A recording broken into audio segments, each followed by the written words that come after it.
Do you have any preferences, Johnny? If not, I'm going to do it. I have a preference, and I don't know if I'm going to regret it. I would say, do it. Mr. Batman. You want to have the honors, or you want me to? Yeah, I can do that. Let's do it. Mr. Batman, you are on the Atheist Experience with Shannon Q and Johnny P. Please mind your P's and Q's with us. What you say? Why atheists want scientific evidence for God when science presupposes God doesn't exist? Okay, let her rip. Well, good evening, boys and girls. It's good to be on the show. Thank you very much for having me. I am Mr. Batman. I am also a science teacher. Cool. So in order to do science, you have to have certain natural aspects that have to be in place, such as the uniformity of nature. The uniformity of nature is the fact that all of the physical world works under uniform law-like patterns. We call these uniform law-like patterns natural laws, like laws of gravity, magnetism, thermodynamics, logic, mathematics. Where do those laws come from? Why do they not change over time? And why are they going to be here tomorrow? I'm sorry, you lost me on the precept script there. Sorry, I zoned out. Go ahead. Yeah. Go ahead. What's called a covenantal apologist.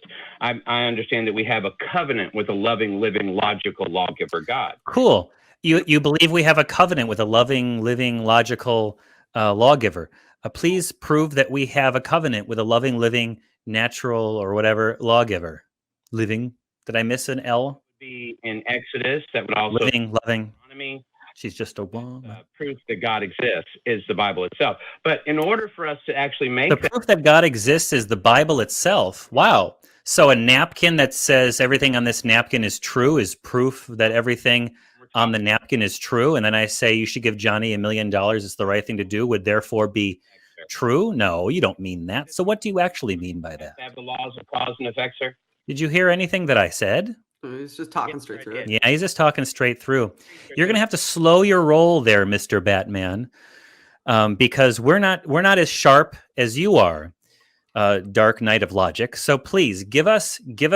Let's break it down. Why is the Bible the thing that we must turn to? I'm talking about the covenant. That's the evidence for the covenant is the Bible. Now, okay. So why should we believe that the Bible is true? Relationships are necessary. Why should we believe that the Bible is true, Mr. Batman? The sum of his word is truth. What is truth, sir? Can you tell me what truth is? What is truth? It's that which comports with reality. Excellent. That's the correspondence theory of reality. Since you need reality in order to actually know what is true, where does time, space, and matter come from? Because that's I don't know. I don't know where time, space, and matter come from. Now that you define truth, tell me how the universe came into existence. Yeah. God's real.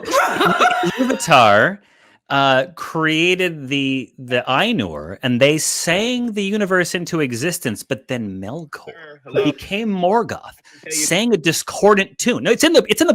It's in the book. He sang a discordant tune, and then Iluvatar's like, you know what, Melkor? I predicted that. I'm weaving your discordant tune into the main theme of the Song of the Ainur.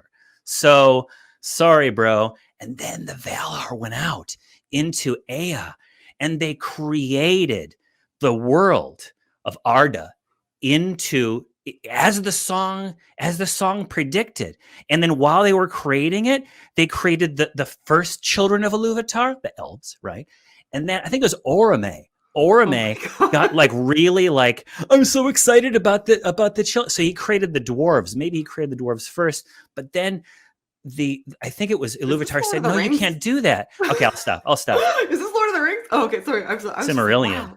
Oh, fair. Okay, I don't know. But it's in the book, Shannon. It's in the book, and it's proof of itself. So all we have to do is no. What do we have to do? I'm sorry. Go ahead, Mr. Batman. Tell us the real deal about science. Would you like to talk about science, sir? Because science requires cause and effect relationship. I'm having a good time talking about Tolkien. Yeah. Science is a process. I know that. Straight through the whole thing. Yeah.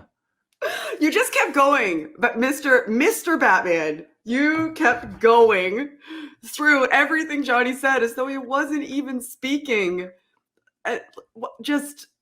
Did you call to have a discussion, really, or is this a presuppositional apologist? Just presuppositionalist. I'm a covenant. Where do you, I gave you my answer. You don't like Shannon? me. I don't really care. I'm asking science.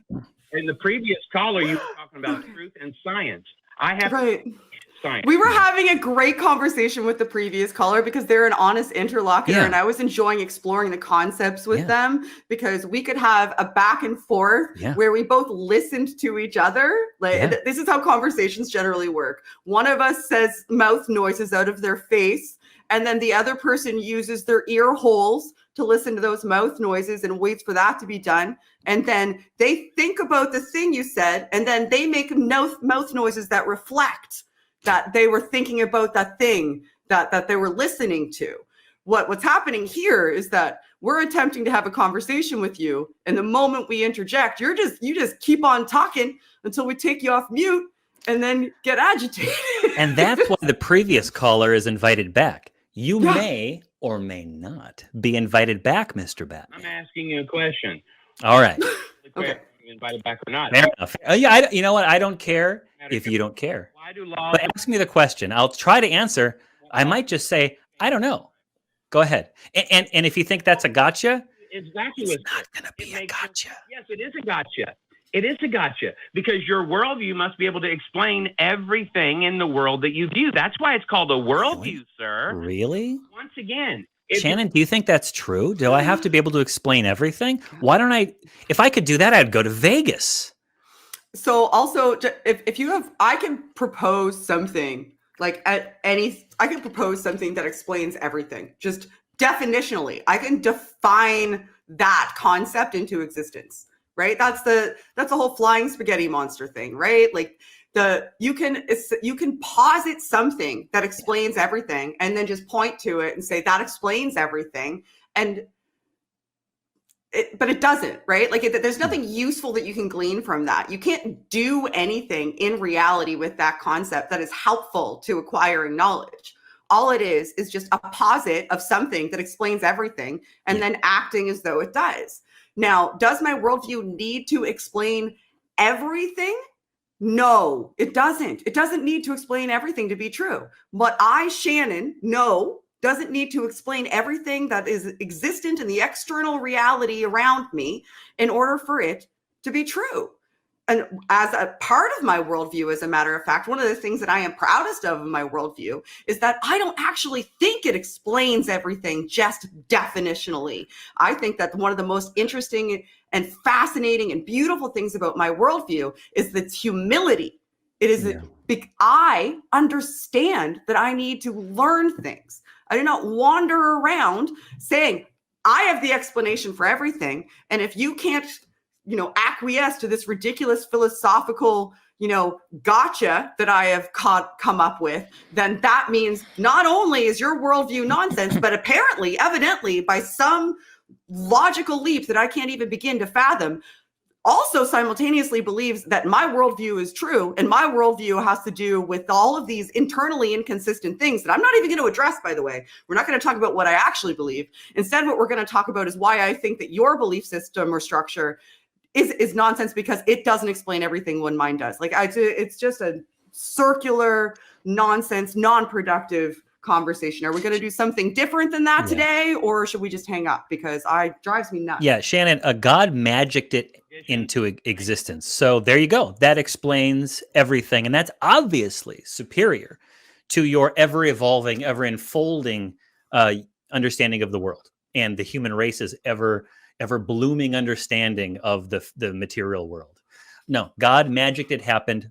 It has an answer for everything. Therefore, checkmate forever, atheists. Go get your shine box. I'm convinced. To be able to do the scientific method. You just kept talking. Okay, goodbye. See you later. Well, that sure was fun. You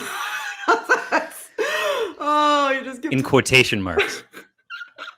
I don't know how you can even.